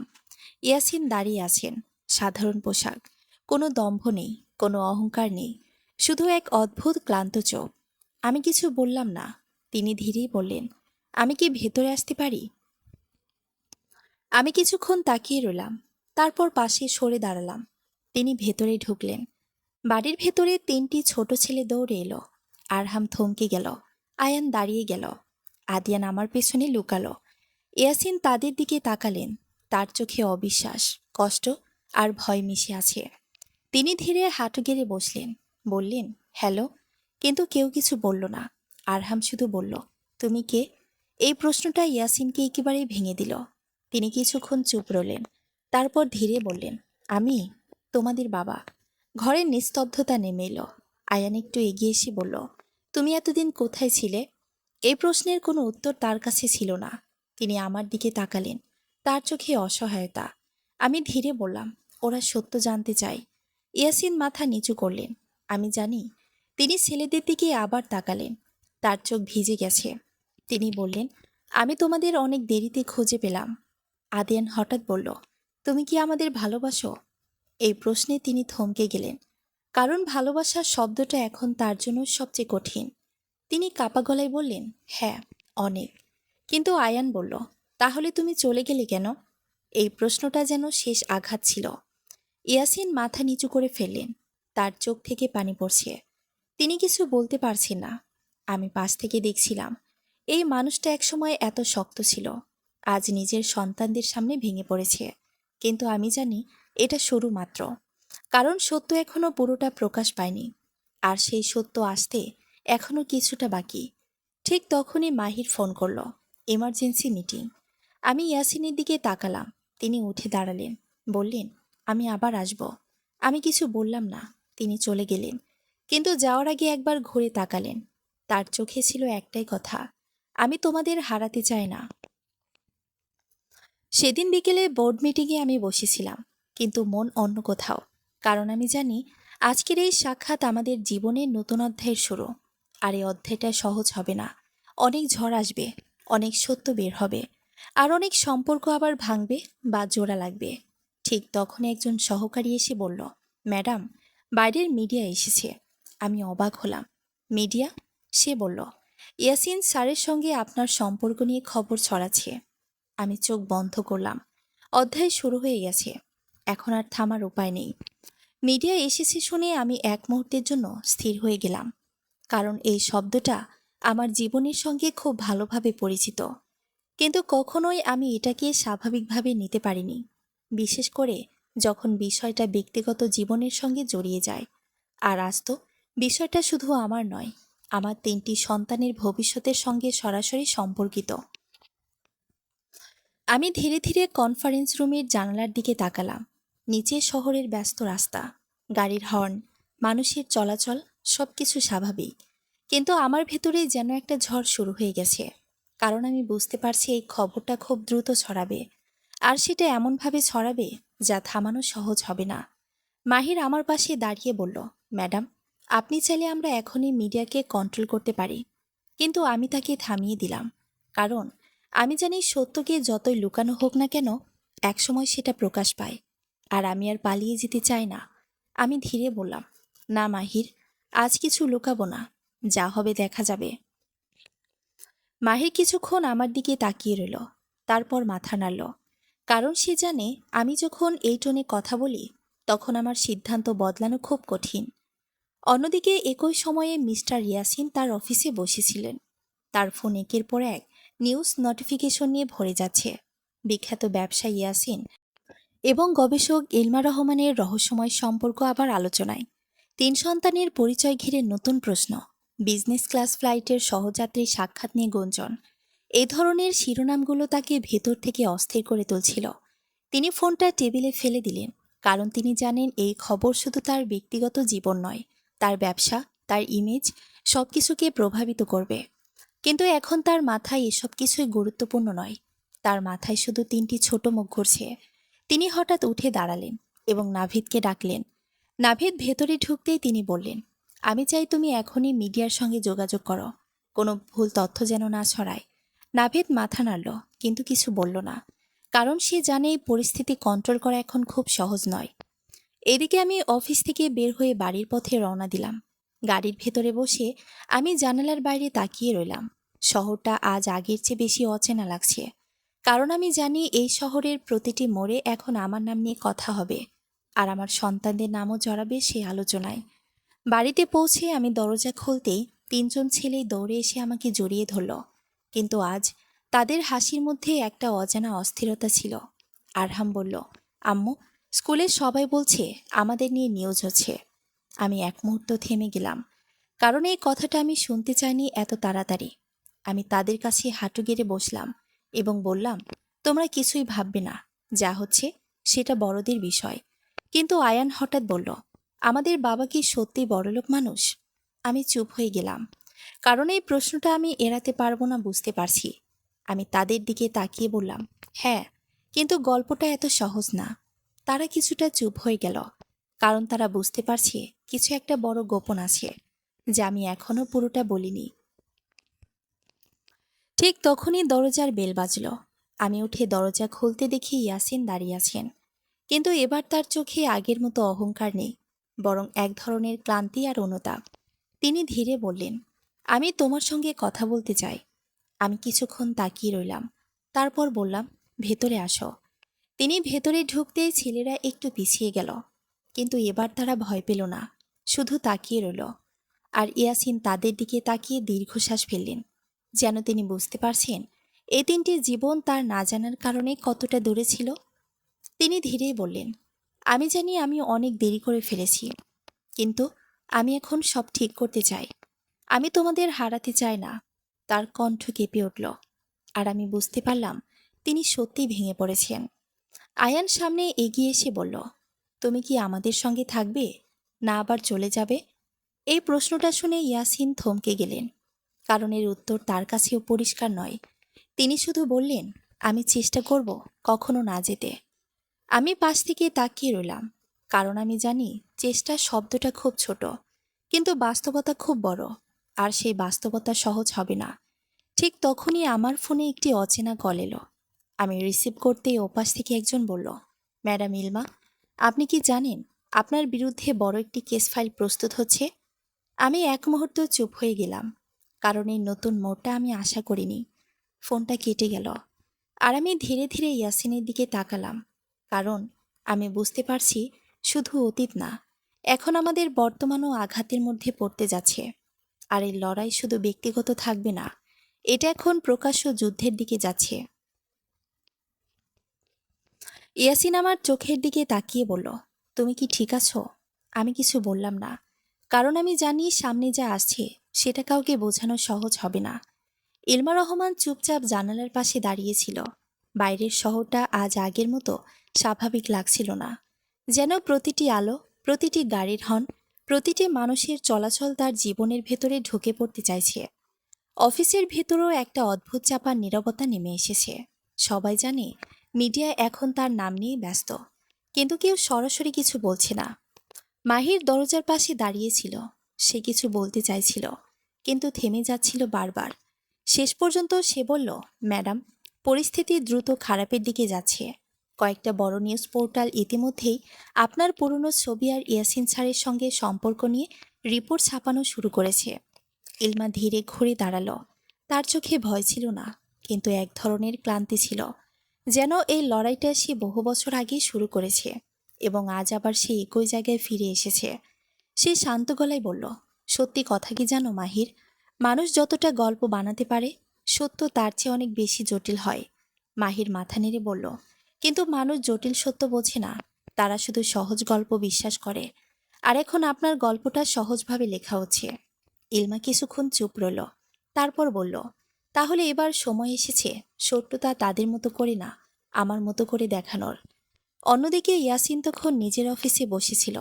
তার চারপাশে কাগজপত্র, রিপোর্ট, নিউজ ক্লিপিং ছড়িয়ে আছে, কিন্তু সে কিছুই পড়ছে না। তার চোখ শুধু একটা জায়গায় স্থির হয়ে আছে। সেই জায়গা হচ্ছে তার ছেলেদের ছবি, যেটা নাভিদ তাকে কিছুক্ষণ আগে পাঠিয়েছে। ছবিতে 3টি শিশু একসাথে হাসছে, আর সেই হাসিতে তার নিজের ছায়া স্পষ্ট। তার বুকের ভিতর অদ্ভুত এক যন্ত্রণা হচ্ছে। 5 বছর আগে সে যে সিদ্ধান্ত নিয়েছিল সেটা এখন তার জীবনের সবচেয়ে বড় ভুল বলে মনে হচ্ছে। কিন্তু এখন শুধু আফসোস করলেই কিছু বদলাবে না, এটা সে বুঝতে পারছে। নাভিদ ভেতরে এসে বলল, স্যার, মিডিয়া কন্ট্রোল করা যাচ্ছে না, পরিস্থিতি আরও খারাপ হচ্ছে। কিছু সাংবাদিক ইতিমধ্যেই ইলমা ম্যাডামের কোম্পানির সামনে চলে গেছে। ইয়াসিন ধীরে মাথা তুলল। তার চোখে এখন আর আগের মতো অহংকার নেই, আছে শুধু অনুশোচনার এক অদ্ভুত ভয়। সে বলল, আমি ওদের সঙ্গে কথা বলবো। নাভিদ অবাক হয়ে বলল, মিডিয়ার সঙ্গে? ইয়াসিন মাথা নেড়ে বলল, না, ইলমার সঙ্গে। আমি এবার সব ঠিক করতে চাই। এদিকে ইলমা তার বাড়িতে ফিরে এসেছে। ছেলেরা স্কুল থেকে ফিরেছে, কিন্তু আজ তাদের মুখে আগের মতো আনন্দ নেই। টিভিতে তাদের ছবি দেখানো হচ্ছে, খবরের নিচে লেখা তাদের বাবাকে এই প্রশ্ন নিয়ে নানা আলোচনা। আরহাম ধীরেই বলল, আম্মু, আমরা কি এখন টিভিতে চলে এসেছি? ইলমা তাকে কাছে টেনে নিল, বলল, তোমরা কোনো ভুল করনি, তাই তোমাদের ভয় পাওয়ার কিছুই নেই। আয়ান হঠাৎ বলল, আমাদের বাবাকে এখন সবাইকে দেখবে? এই প্রশ্নে ইলমা চুপ হয়ে গেল, কারণ সে জানে এখন আর কিছু লুকিয়ে রাখা যাবে না। সত্য এখন নিজের পথ তৈরি করছে। রাত নামার সঙ্গে সঙ্গে শহর আরও অস্থির হয়ে উঠল। ইলমার বাড়ির সামনে কয়েকটা গাড়ি থামছে। সাংবাদিকরা ছবি তুলছে, প্রশ্ন করছে। নিরাপত্তা বাড়ানো হয়েছে। মাহির বলল, ম্যাডাম, আজ রাতে যদি আপনি চান, আমরা শহরের বাইরে চলে যেতে পারি। ইলমা জানালার বাইরে তাকিয়ে বলল, না, আমি আর পালাবো না। যতবার পালিয়েছি ততবারই সত্য আমাকে খুঁজে নিয়েছে। ঠিক সেই মুহূর্তে দরজার বেল বাজল। মাহির দ্রুত এগিয়ে গেল। দরজা খুলতেই সে থমকে গেল। ইয়াসিন দাঁড়িয়ে আছে, কিন্তু এবার সে একা নয়। তার হাতে কোনো ফাইল নেই, চোখে কোনো দম্ভ নেই, শুধু একজন মানুষ আছে, যে তার অতীতের সামনে দাঁড়িয়ে ক্ষমা চাইতে এসেছে। ইলমা ধীরে এগিয়ে এলো। দুজনের চোখ একে অপরের দিকে তাকালো। কয়েক সেকেন্ড কেউ কিছু বলল না। তারপর ইয়াসিন ধীরে বলল, আমি জানি আমি তোমার যোগ্য না, কিন্তু আমি আমার সন্তানদের হারাতে চাই না। ইলমা শান্ত গলায় বলল, তুমি শুধু সন্তানদের হারাওনি, তুমি আমাকে, আমার বিশ্বাস, আমার পুরো জীবন হারিয়েছ। ইয়াসিন মাথা নিচু করল, বলল, আমি জানি। একটা ভারী নীরবতা নেমে এলো। বাইরে শহরের আলো জ্বলছে, কিন্তু ভেতরে দুজন মানুষের মধ্যে একটা যুদ্ধ চলছে। শেষে ইলমা বলল, তুমি এখন এসেছো কেন? ইয়াসিন একটু থেমেই বলল, কারণ আমি বুঝেছি সত্য না জেনে আমি সবকিছু ধ্বংস করেছি। আর এখন আমি শুধু সত্য চাই না, আমি সময় ফেরত চাই। ইলমা হালকা হাসল, কিন্তু সেই হাসিতে কোনো আনন্দ ছিল না। সে বলল, সময় ফেরত পাওয়া যায় না ইয়াসিন। এ কথায় ঘরটা আরো ভারী হয়ে গেল। ঠিক তখনই ছেলেরা দরজার পাশে এসে দাঁড়ালো। তিনজনই তাদের বাবার দিকে তাকিয়ে আছে। আরহাম ধীরে বলল, তুমি কি এখন সত্যি আমাদের সঙ্গে থাকবে? ইয়াসিন হাঁটু গেড়ে বসে পড়ল। তার চোখ ভিজে গেছে। সে বলল, যদি তোমরা আমাকে সুযোগ দাও, আমি সারা জীবন তোমাদের পাশে থাকব। আয়ান কিছুক্ষণ তাকিয়ে থেকে বলল, আমরা তোমাকে চিনি না। এ কথাটা ইয়াসিনের বুক ভেঙে দিল। ইলমা পাশ থেকে সব দেখছিল। তার চোখে জল জমে এসেছে, কিন্তু সে কিছু বলছে না, কারণ সে জানে এখন সিদ্ধান্ত নিতে হবে শুধু আবেগ দিয়ে না, ভবিষ্যৎ ভেবে। ঠিক তখনই বাইরে হঠাৎ গাড়ির শব্দ বাড়তে শুরু করলো। মাহির দ্রুত জানালার দিকে তাকালো, বলল, ম্যাডাম, মিডিয়া আরও বেশি চলে এসেছে। ইলমা চোখ বন্ধ করলো। সে বুঝতে পারল আজ রাত শুধু একটি পারিবারিক মুহূর্ত না, আজ রাত একটা বড় মোড়, যেটা ঠিক করবে এই সম্পর্ক আবার জোড়া লাগবে নাকি চিরতরে শেষ হয়ে যাবে। ইয়াসিন ধীরে উঠে দাঁড়ালো। সে ইলমার দিকে তাকিয়ে বলল, আমি তোমাকে হারাতে চাই না। ইলমা শান্ত গলায় বলল, তাহলে এবার শুধু বলা না, প্রমাণ করতে হবে। বাইরে ক্যামেরার ফ্ল্যাশ জ্বলে উঠছে। ভেতরে তিনটি শিশু দাঁড়িয়ে তাদের ভবিষ্যতের দিকে তাকিয়ে আছে। আর মাঝখানে দাঁড়িয়ে আছে দুইজন মানুষ, যাদের অতীত তাদের ছাড়ছে না, ভবিষ্যৎও এখনও স্পষ্ট নয়। এভাবে নতুন অধ্যায়ের শুরু হলো, যেখানে সত্য, ক্ষমা আর সম্পর্ক তিনটি একসাথে পরীক্ষা দিতে যাচ্ছে। বাইরের ক্যামেরার ফ্ল্যাশ বারবার জ্বলে উঠছিল। জানালার কাচের ভেতর দিয়ে সেই আলো ঘরের ভেতরে এসে পড়ছিল, যেন পুরো ঘরটাকে একটা অস্থির আলো ছায়ার মধ্যে বন্দি করে ফেলেছে। আর সেই আলো ছায়ার মাঝখানে দাঁড়িয়েছিল তিনটি ছোট শিশু, একজন মা আর একজন বাবা, যিনি বহু বছর পর ফিরে এসে এখন নিজের অবস্থানটাই নতুন করে খুঁজে পাচ্ছেন। ইলমা স্থির হয়ে দাঁড়িয়েছিল, কিন্তু তার ভেতরের মানুষটা স্থির ছিল না। তার মাথার ভেতরে একসাথে অনেকগুলো প্রশ্ন ঘুরছিল। এই মুহূর্তটা সে এভাবে কল্পনা করেনি। সে ভেবেছিল হয়তো ধীরে ধীরে সত্য আসবে, ধীরে ধীরে সম্পর্ক বদলাবে, কিন্তু বাস্তবতা কখনো ধীরে আসে না, সে সবসময় আঘাত করে আসে। ইয়াসিন কিছুক্ষণ চুপ করে দাঁড়িয়ে রইল। তার চোখে ক্লান্তি, অনুশোচনা আর ভয় একসাথে মিশে আছে। সে ছেলেদের দিকে তাকিয়ে আছে বারবার, যেন তাদের মুখের মধ্যে নিজের জীবনের কোনো হারানো অংশ খুঁজে বের করার চেষ্টা করছে। কিন্তু সেই পরিচয় যত স্পষ্ট হচ্ছে, তার ভেতরের অপরাধবোধ ততই বাড়ছে। আরহাম এক পা এগিয়ে এসে আবার জিজ্ঞেস করল, তুমি কি সত্যি আমাদের বাবা, না শুধু এমন বলছো? এই প্রশ্নটা এত সহজ ছিল না ইয়াসিনের জন্য, কারণ একটা শিশু যখন প্রশ্ন করে সেখানে কোনো অভিনয় থাকে না, কোনো কৌশল থাকে না, থাকে শুধু সত্য জানার সরল আগ্রহ। ইয়াসিন ধীরে হাঁটু গেড়ে বসল। তার চোখ এখন ছেলেদের চোখের সমান উচ্চতায়। সে খুব নিচু গলায় বলল, আমি তোমাদের বাবা, কিন্তু আমি দেরি করে ফেলেছি, খুব দেরি। এ কথাটা বলার সময় তার গলা কেঁপে উঠল, কারণ সে বুঝতে পারছে দেরি শুধু সময়ের না, সম্পর্কেরও। আয়ান পাশে দাঁড়িয়ে বলল, তুমি যদি বাবা হও তাহলে এতদিন আমারে খুঁজলে না কেন? এই প্রশ্নটা যেন তার বুকে গেঁথে গেল। সে কিছু বলার চেষ্টা করল, কিন্তু শব্দ খুঁজে পেল না, কারণ সত্যি তার কাছে কোনো সহজ উত্তর ছিল না। ইলমা ধীরে বলল, ওদের প্রশ্নের উত্তর তুমি দিতে পারবে না ইয়াসিন, কারণ উত্তর নেই, শুধু সিদ্ধান্ত ছিল। আর সেই সিদ্ধান্ত তুমি একাই নিয়েছিলে। এই কথাটা বলার সময় তার কণ্ঠ শান্ত ছিল, কিন্তু ভেতরে জমে থাকা কষ্ট স্পষ্ট ছিল। ঘরের ভেতরের বাতাস ভারী হয়ে গেল। বাইরের সাংবাদিকদের চিৎকার আরো বাড়তে লাগলো। কেউ নাম ধরে ডাকছে, কেউ ছবি তুলছে, কেউ লাইভ করছে। কিন্তু এই ঘরের ভেতরের মুহূর্তটা যেন পুরো পৃথিবী থেকে আলাদা হয়ে গেছে। মাহির দরজার পাশে দাঁড়িয়েছিল। সে বুঝতে পারছে এই পরিস্থিতি খুব দ্রুত নিয়ন্ত্রণের বাইরে চলে যাচ্ছে, কিন্তু সে কিছু বলছে না, কারণ সে জানে এখন যা হচ্ছে সেটা শুধু মিডিয়ার ঘটনা না, এটা একটা পরিবারের ভাঙা গড়া। ইয়াসিন ধীরে উঠে দাঁড়ালো। তারপর ছেলেদের দিকে তাকিয়ে বলল, আমি জানি আমি তোমাদের অনেক কষ্ট দিয়েছি। আমি জানি তোমাদের জীবনের অনেক গুরুত্বপূর্ণ সময় আমি মিস করেছি। কিন্তু আমি এখন এখানে এসেছি শুধু একটাই কারণে, আমি তোমাদের জীবন থেকে আর দূরে থাকতে চাই না। আদিয়ান ছোট গলায় বলল, তুমি কি আবার চলে যাবে? এই প্রশ্নটা ছিল সবচেয়ে ভয়ঙ্কর, কারণ এই প্রশ্নে কোনো রাগ ছিল না, ছিল শুধু ভয়, ভয় হারানোর। ইয়াসিন মাথা নাড়িয়ে বলল, না, আমি আর কোথাও যাব না। কিন্তু এই উত্তর শুনেও ছেলেদের মুখে পুরোপুরি বিশ্বাস আসেনি, কারণ বিশ্বাস একদিনে তৈরি হয় না, বিশেষ করে যখন 5 বছর ভাঙনের মধ্যে কেটেছে। ইলমা হঠাৎ বলল, তুমি কি বুঝতে পারছো তুমি কি চাইছো? তুমি শুধু এসে বললে আমি থাকবো, কিন্তু ওদের জীবন, ওদের মানসিকতা, সবকিছু কি তুমি ভেবে দেখেছো? তুমি কি জানো ওরা তোমাকে চিনে না, কিন্তু এখন হঠাৎ করে বাবা হিসেবে গ্রহণ করতে বাধ্য হচ্ছে। এ কথাগুলো বলতে বলতে তার কণ্ঠ একটু ভারী হয়ে গেল। ইয়াসিন মাথা নিচু করল।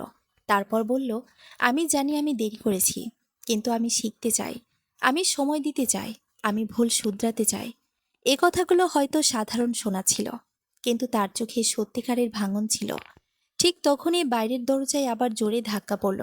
একজন নিরাপত্তা কর্মী ভেতরে এসে বলল, ম্যাডাম, মিডিয়া ব্যারিকেড ভেঙে ফেলছে, তারা ভেতরে ঢোকার চেষ্টা করছে। এই কথা শুনে ঘরের পরিবেশ আরো উত্তেজিত হয়ে উঠল। ইলমা দ্রুত সিদ্ধান্ত নিল, মাহির, সব দরজা লক করো, কাউকে ভেতরে আসতে দেবে না। সে শক্ত গলায় বলল, কারণ এখন এই মুহূর্তটা বাইরের মানুষের জন্য না, এটা শুধু আমাদের। ইয়াসিন ধীরে ইলমার দিকে তাকালো, তারপর বলল, তুমি আমাকে এখনো ক্ষমা করনি, তাই না? ইলমা কিছুক্ষণ চুপ রইল, তারপর বলল, ক্ষমা এমন কিছু না যা চাওয়ার সঙ্গে সঙ্গে পাওয়া যায়, আর আমি এখনো জানি না আমি তোমাকে ক্ষমা করতে চাই কিনা। এই কথাটা ইয়াসিনকে আবার ভেঙে দিল, কিন্তু সে কিছু বলল না, কারণ সে জানে সে এই জায়গায় দাঁড়ানোর অধিকার নিজেই নষ্ট করেছে। রাত গভীর হতে লাগলো। মিডিয়া ধীরে ধীরে বাইরে থেকে সরে গেলেও তাদের উপস্থিতির চাপ রয়ে গেল, যেন পুরো বাড়িটা এখন একটা নজরদারির মধ্যে আছে। আর ভেতরের মানুষগুলো এখন তাদের জীবনের সবচেয়ে কঠিন বাস্তবতার মুখোমুখি। ছেলেরা ধীরে ধীরে ক্লান্ত হয়ে পড়ল। আদিয়ান ইলমার কোলে ঘুমিয়ে পড়ল। আয়ান সোফায় বসে মাথা নিচু করে রইল। আরহাম জানালার দিকে তাকিয়েছিল, যেন সে কিছু ভাবছে যা সে কাউকে বলতে পারছে না। ইয়াসিন ধীরে তাদের দিকে এগিয়ে গেল, তারপর পাশে বসে পড়ল। সে তাদের ঘুমন্ত মুখের দিকে তাকিয়ে রইল অনেকক্ষণ। তারপর খুব নিচু গলায় বলল, আমি যদি সময়টা ফিরিয়ে আনতে পারতাম, আমি সবকিছু অন্যভাবে করতাম। ইলমা পাশ থেকে শুনছিল, কিন্তু কোনো উত্তর দিল না। কারণ সে জানে সময় ফিরিয়ে আনা যায় না, শুধু তার পরিণতি বয়ে বেড়াতে হয়। রাত যখন আরো গভীর হলো, ইলমা নিজের ঘরে চলে গেল।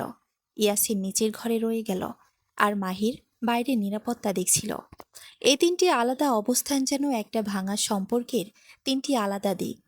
ইলমা বিছানায় শুয়ে জানালার দিকে তাকিয়েছিল। তার চোখে ঘুম ছিল না, শুধু চিন্তা ছিল। সে ভাবছিল এই পরিস্থিতি কোথায় গিয়ে থামবে, ছেলেদের ভবিষ্যৎ কি হবে, আর ইয়াসিনের উপস্থিতি তাদের জীবনে কি প্রভাব ফেলবে। ঠিক তখন তার ফোনে একটা মেসেজ এলো, অচেনা নাম্বার। শুধু লেখা ছিল, সত্য যতই লুকাও, কিছু সত্য নিজেই সামনে আসে। ইলমা কিছুক্ষণ ফোনটা ধরে রইল। তার মনে হলো এই গল্পটা এখন আর শুধু ব্যক্তিগত নেই, কেউ বাইরে থেকে এটাকে নিয়ন্ত্রণ করছে। অন্যদিকে ইয়াসিন নিচে বসেছিল। সে একটা ছবি হাতে ধরেছিল, ছেলেদের ছবি। সে ফিসফিস করে বলল, আমি তোমাদের হারাতে চাই না। এই কথাটা যেন তার নিজের সাথে বলা, কারণ এখন সে জানে যুদ্ধটা শুধু ইলমার সঙ্গে না, যুদ্ধটা সময়ের সঙ্গে, নিজের ভুলের সঙ্গে, আর সেই অচেনা মানুষের সঙ্গেও, যেই সত্যকে আবার সামনে আনছে। রাত শেষের দিকে এগোচ্ছে, কিন্তু গল্প শেষ হচ্ছে না। কারণ এখন যা শুরু হয়েছে সেটা শুধু সম্পর্কের পুনর্মিলন না, এটা একটা লড়াই, সত্যের লড়াই, বিশ্বাসের লড়াই, আর ভবিষ্যতের লড়াই। আর এই লড়াই কে জিতবে সেটা এখনো কেউ জানে না। রাত তখন গভীর, কিন্তু ঘুম কারো চোখে নেই। কারণ এবারের প্রতিটি দেয়াল যেন আজ অতীত আর বর্তমানের মাঝখানে দাঁড়িয়ে থাকা এক অদৃশ্য যুদ্ধের সাক্ষী হয়ে আছে, যেখানে কেউ কারো শত্রু নয়, কিন্তু সবাই নিজের নিজের সত্যের সঙ্গে লড়ছে। ইলমা জানালার পাশে দাঁড়িয়ে বাইরে তাকিয়েছিল। শহরের আলো দূরে দূরে জ্বলছে, কিন্তু তার ভেতরের অন্ধকার আরো গভীর। তার মাথায় একটাই প্রশ্ন ঘুরছে, এই গল্পটা এখন কোথায় গিয়ে থামবে, নাকি আদৌ থামবে কিনা। হঠাৎ নিচ থেকে একটা শব্দ এলো, হালকা পায়ের শব্দ। কেউ ধীরে ধীরে সিঁড়ি বেয়ে ওপরে উঠছে। ইলমা কিছুটা সতর্ক হয়ে দাঁড়িয়ে রইল, কারণ এই বাড়িতে এখন প্রতিটি শব্দই অর্থবহ।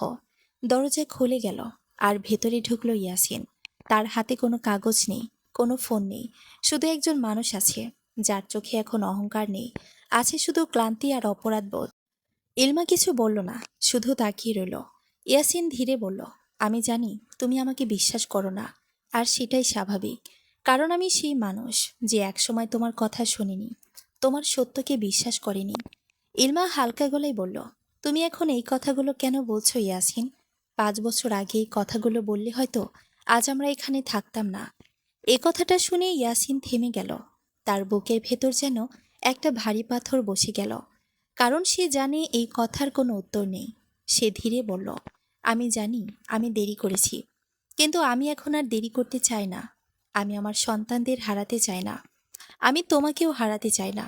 ইলমা একটু হাসল, কিন্তু সেই হাসিতে কোনো উষ্ণতা ছিল না, বরং ছিল এক ধরনের ক্লান্ত বেদনা। সে বলল, তুমি কি সত্যি ভাবো হারানো জিনিস শুধু চাইলেই ফিরে আসে? মানুষ কোনো জিনিস না ইয়াসিন, মানুষ বিশ্বাস। এ কথাটা ঘরের বাতাস আরো ভারী করে দিল। বাইরে হালকা বাতাস জানালার পর্দা নাড়িয়ে দিচ্ছে, কিন্তু ভেতরের বাতাস যেন স্থির হয়ে গেছে। ঠিক তখনই নিচ থেকে ছেলেদের হালকা কণ্ঠ ভেসে এলো। তার ঘুম ভেঙে গেছে। আরহাম বলছে, আম্মু তুমি কোথায়? আয়ান ডাকছে, আদিয়ান কাঁদছে। ইলমা দ্রুত নিচে নামলো। ইয়াসিন তার পেছনে গেল। নিচে এসে দেখল তিনটি ছোট মুখ অন্ধকারে দাঁড়িয়ে আছে, তাদের চোখে ভয় আর খোঁজ। আরহাম ধীরে বলল, আমরা ভয় পেয়েছি, তুমি কোথায় ছিলে? ইলমা তাদের কাছে গিয়ে বুকে জড়িয়ে ধরল, বলল, আমি এখানে আছি, তোমরা ভয় পেও না। ইয়াসিন কয়েক ধাপ দূরে দাঁড়িয়েছিল। সে যেন বুঝতে পারছে না সে এগোবে কিনা। তার নিজের সন্তানরা তার সামনে, কিন্তু তাদের কাছে সে এখনো অচেনা একজন মানুষ। আয়ান হঠাৎ ইয়াসিনের দিকে তাকালো, তারপর ধীরে বলল, তুমি এখানেই আছো? ইয়াসিন ধীরে মাথা নেড়ে বলল, হ্যাঁ, আমি আছি। আদিয়ান ছোট্ট কণ্ঠে বলল, তুমি কি আবার চলে যাবে? এই প্রশ্নটা যেন তার হৃদয় ছিঁড়ে ফেলল। সে কিছু বলার চেষ্টা করলো, কিন্তু শব্দ বের হলো না। ইলমা পাশে দাঁড়িয়ে সব দেখছিল। তার চোখে জল জমে গেছে, কিন্তু সে নিজেকে শক্ত রাখছে। সে ধীরে বলল, এখন ঘুমাও, কাল আবার অনেক কিছু হবে। ছেলেরা ধীরে ধীরে আবার ঘুমিয়ে পড়ল, কিন্তু এই ছোট মুহূর্তটা ইয়াসিনের ভেতর কিছু বদলে দিল। সে বুঝতে পারল, বাবা হওয়া মানে শুধু বলা না, এটা দায়িত্ব, যা সময়ের সঙ্গে গড়ে ওঠে। রাত আরো গভীর হলো। সবাই নিচে ঘুমিয়ে পড়ল, শুধু ইলমা আর ইয়াসিন জেগে রইল। দুজন দুই দিকে বসে আছে, কিন্তু তাদের মাঝে দূরত্ব যেন 5 বছরের না, বরং জীবনের। ইয়াসিন ধীরে বলল, আমি কি কখনো তোমার কাছে ক্ষমা পাওয়ার যোগ্য হতে পারবো? ইলমা কিছুক্ষণ চুপ রইল, তারপর বলল, ক্ষমা আমি তোমাকে দেব কি দেব না সেটা সময় বলবে। কিন্তু একটা জিনিস তুমি বুঝে নাও, তুমি এখন শুধু আমার সামনে দাঁড়িয়ে নেই, তুমি তোমার সন্তানদের ভবিষ্যতের সামনে দাঁড়িয়ে আছো। এ কথাটা ইয়াসিনকে গভীরভাবে নাড়িয়ে দিল। পরদিন সকাল, শহর আবার জেগে উঠেছে, কিন্তু এই বাড়ির ভেতরের পরিবেশ আগের মতো নেই। বাইরের সাংবাদিকদের ভিড় কিছুটা কমেছে, কিন্তু গুঞ্জন থামেনি। মাহির এসে বলল, ম্যাডাম, আজকে কোম্পানির বোর্ড মিটিং আছে, কিন্তু মিডিয়া এখনো নিচে অপেক্ষা করছে। ইলমা মাথা নেড়ে বলল, আমি যাব। ইয়াসিন বলল, আমি তোমার সঙ্গে যাব। ইলমা এক মুহূর্ত তাকালো, তারপর বলল, তুমি যা করবে ভেবেই করো, কারণ এখন তোমার প্রতিটি সিদ্ধান্ত শুধু তোমার না, আমাদের সবার। গাড়ি বের হলো, শহরের রাস্তা ধরে চলতে লাগলো। বাইরের কাছে ক্যামেরার ফ্ল্যাশ আবার পড়ছে, মানুষ দৌড়াচ্ছে, ভিডিও করছে। এই মুহূর্তটা যেন একটা লাইভ ইতিহাস। বোর্ড মিটিং শুরু হলো, বড় বড় বিনিয়োগকারী, আন্তর্জাতিক প্রতিনিধি সবাই উপস্থিত। ইলমা আত্মবিশ্বাসের সঙ্গে প্রজেক্ট উপস্থাপন করছে, কিন্তু মাঝে মাঝে তার চলে যাচ্ছে দরজার দিকে, যেখানে ইয়াসিন দাঁড়িয়ে আছে। মিটিং শেষে একজন বিদেশি প্রতিনিধি বলল, আপনার প্রজেক্ট শুধু ব্যবসা না, এটা ভবিষ্যতের পরিবর্তন। ইলমা হালকা হাসল, বলল, ভবিষ্যৎ তখনই বদলায় যখন মানুষ অতীতকে ঠিকভাবে বোঝে। এ কথাটা বলার সময় সে ইয়াসিনের দিকে তাকালো, আর সে এক দৃষ্টিতে অনেক অজানা কথা লুকিয়েছিল। মিটিং শেষ হতে বাইরে আবার সাংবাদিকদের ভিড়, প্রশ্নের ঝড়, ফ্ল্যাশ, চিৎকার। কিন্তু এবার ইলমা থামল না, সে সোজা সামনে হাঁটতে লাগলো। হঠাৎ ইয়াসিন সামনে এসে দাঁড়ালো। সে বলল, আজ আমি একটা সিদ্ধান্ত নিয়েছি। ইলমা বলল, কি সিদ্ধান্ত? ইয়াসিন বলল, আমি সবকিছু প্রকাশ্যে স্বীকার করব। আমি ভুল করেছি, আমি তোমাকে অবিশ্বাস করেছি, আর তার জন্য আমি আমার সন্তানদের হারিয়েছি। এ কথাটা শুনে চারপাশের ক্যামেরা আরো জোরে জ্বলে উঠল।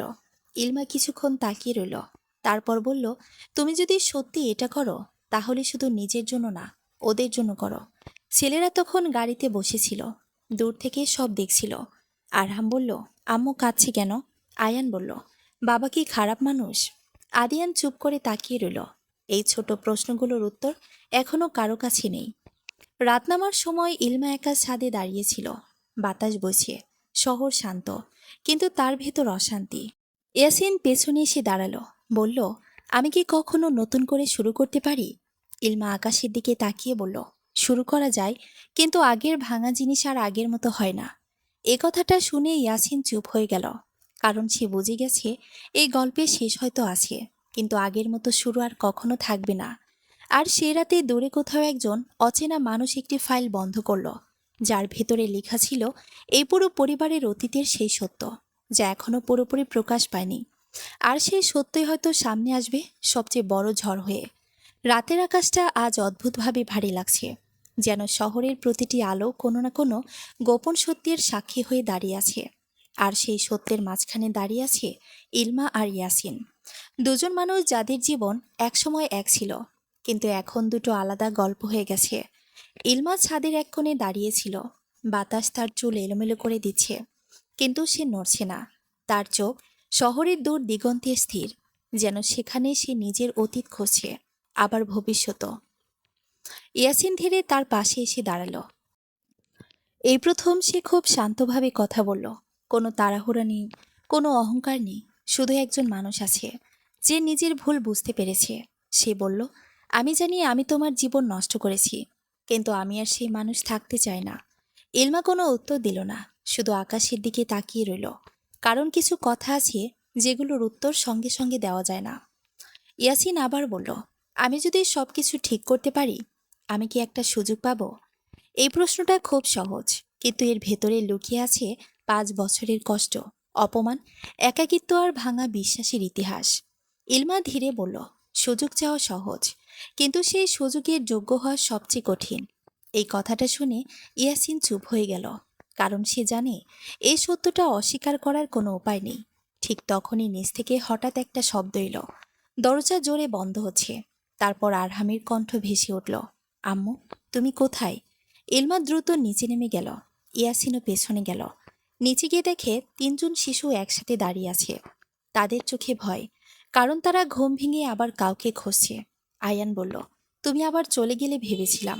ইলমা তাকে বুকে টেনে নিল, বলল, আমি কোথাও যাচ্ছি না।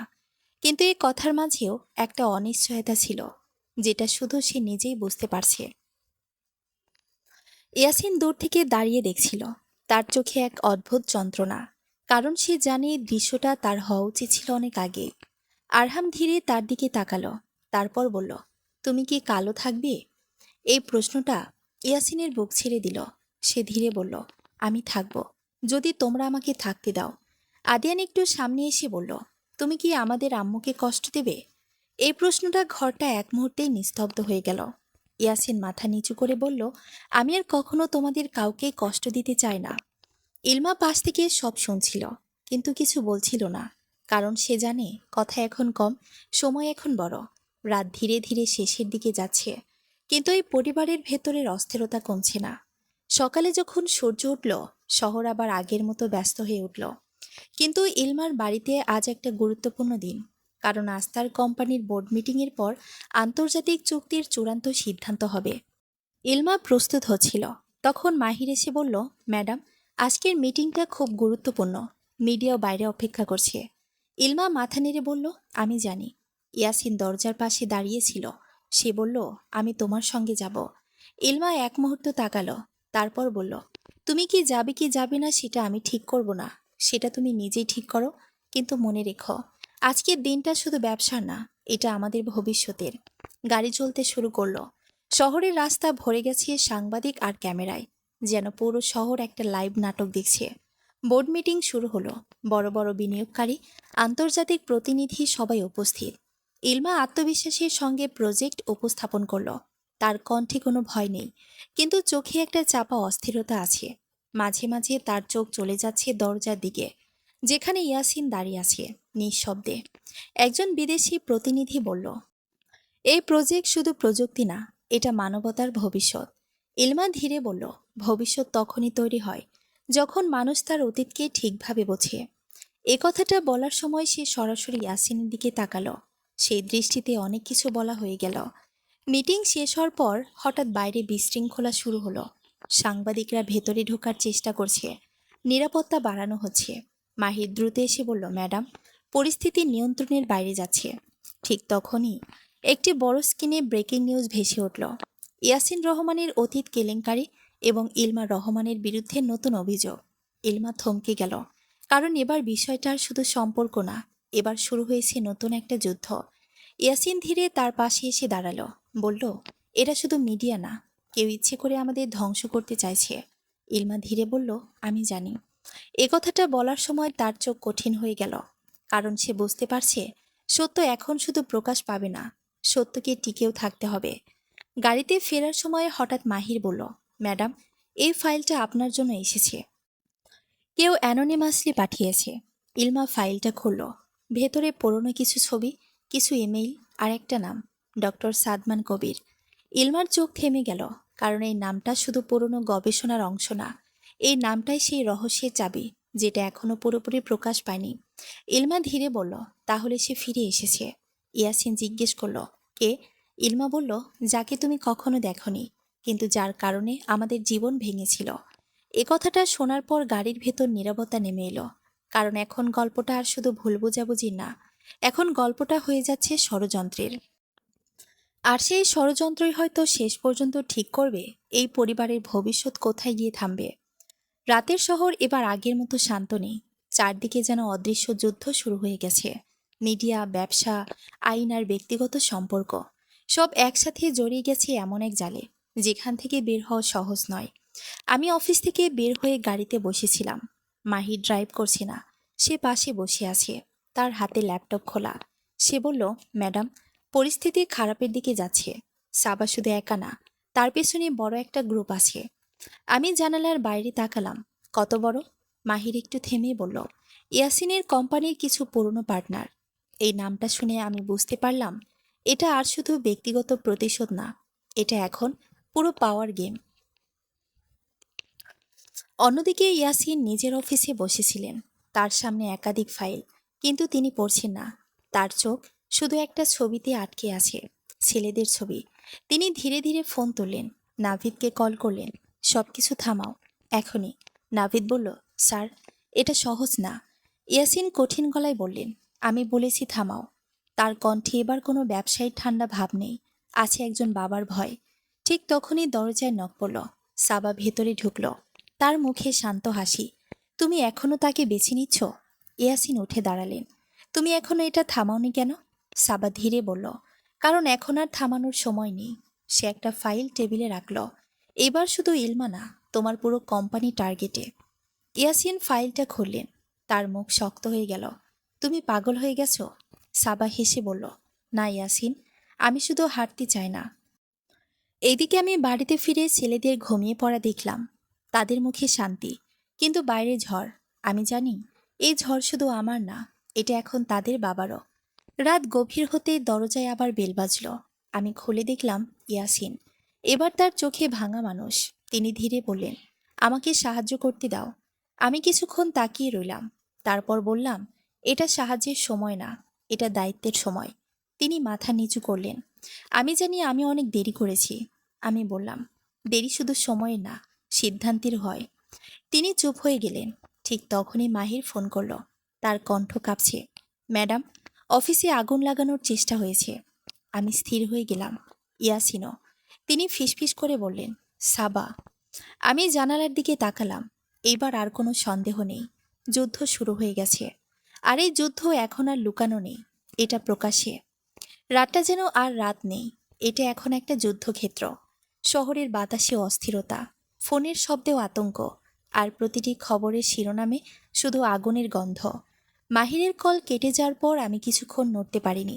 অফিসে আগুন লাগানোর চেষ্টা, এই একটা বাক্যই সবকিছু উল্টে দিল। এটা আর শুধু প্রতিশোধ না, এটা এখন সরাসরি আঘাত। ইয়াসিন আমার সামনে দাঁড়িয়ে আছে। তার মুখ শক্ত, কিন্তু চোখ ভাঙা। তিনি ধীরেই বললেন, আমি এটা থামাবো। আমি শান্ত গলায় বললাম, এটা থামানোর সময় না, এটা শেষ করার সময়।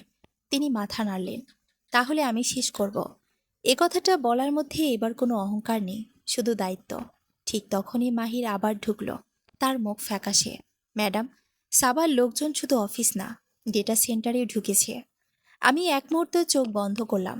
সবকিছু একসাথে ভেঙে পড়তে শুরু করেছে। ইয়াসিন হঠাৎ বললেন, আমি যাচ্ছি। আমি তাকালাম, কোথায়? যেখানে শুরু হয়েছে সেখানে। তিনি বেরিয়ে গেলেন। আমি জানতাম আজ আর তাকে আটকানো যাবে না। অন্যদিকে সাবা একটা বিলাসবহুল রুমে বসে সে স্ক্রিনের দিকে তাকিয়ে হাসছে।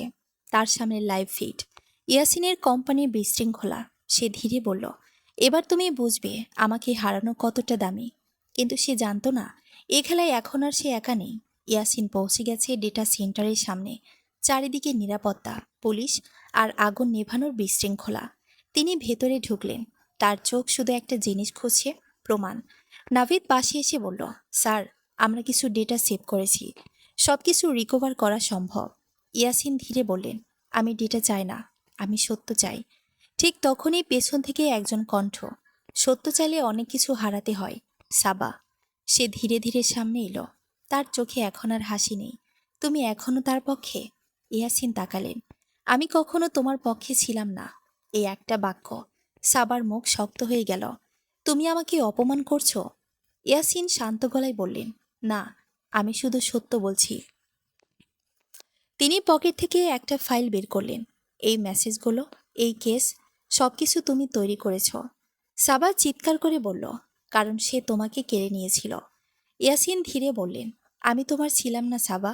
আমি হারিয়েছিলাম নিজের ভুলে। এ কথাটা শুনে সাবা থমকে গেল। কারণ এই প্রথম সে বুঝল এটা প্রেম না, এটা অবসেশন ছিল। ঠিক তখনই পুলিশ ভেতরে ঢুকল। নাভিদ এগিয়ে গেল। সব প্রমাণ এখানে। সাবার চোখে এবার ভয়। না, এটা হতে পারে না। কিন্তু সব শেষ হয়ে গেছে। অন্যদিকে আমি বাড়িতে বসেছিলাম, ছেলেরা ঘুমিয়ে। আমি জানালার দিকে তাকিয়ে আছি। হঠাৎ দরজার শব্দ। ইয়াসিন ঢুকল। তার শরীরে ক্লান্তি, কিন্তু চোখে শান্তি। তিনি ধীরে বললেন, সব শেষ।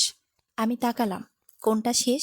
তিনি একটু থেমে বললেন, যুদ্ধ, মিথ্যা, আর আমার অন্ধ অহংকার। আমি চুপ রইলাম। তিনি এগিয়ে এলেন। আমি জানি ক্ষমা পাওয়া সহজ না। আমি বললাম, ক্ষমা চাওয়াও সহজ নয়। তিনি মাথা নিচু করলেন। ঠিক তখনই ঘুম থেকে ছোট একটা কণ্ঠ, আয়ান। সে দরজার পাশে দাঁড়িয়ে। তুমি কি এখনই চলে যাবে? ইয়াসিন তাকালেন। তার চোখে পানি। না। আরহাম এসে দাঁড়ালো। তাহলে তুমি থাকবে? ইয়াসিন হাঁটু গেড়ে বসলেন। যদি তোমরা আমাকে সুযোগ দাও। আদিয়ান ছোট্ট গলায় বলল, আমরা তোমাকে চিনি না। এ কথাটা যেন সবচেয়ে বড় আঘাত। ইয়াসিন কিছু বললেন না, কারণ সত্যি তারা তাকে চেনে না। আমি ধীরে বললাম, এটা সময়ের ব্যাপার। কিছুক্ষণ নীরবতা। তারপর আমি বললাম, তুমি একা ঠিক করতে পারবে না। তিনি তাকালেন। আমি বললাম, তোমাকে প্রমাণ করতে হবে তুমি শুধু বাবা না, একজন মানুষও। তিনি মাথা নাড়লেন। আমি করব। সে রাতে তিনি আর যাননি। ছেলেরা দূর থেকে তাকিয়েছিল। ধীরে ধীরে এক নতুন সম্পর্কের শুরু হচ্ছিল। কিন্তু এটা সহজ না, কারণ অতীত এখনো মুছে যায়নি। কিন্তু প্রথমবারের মতো ভাঙা জায়গায় আলো ঢুকছে।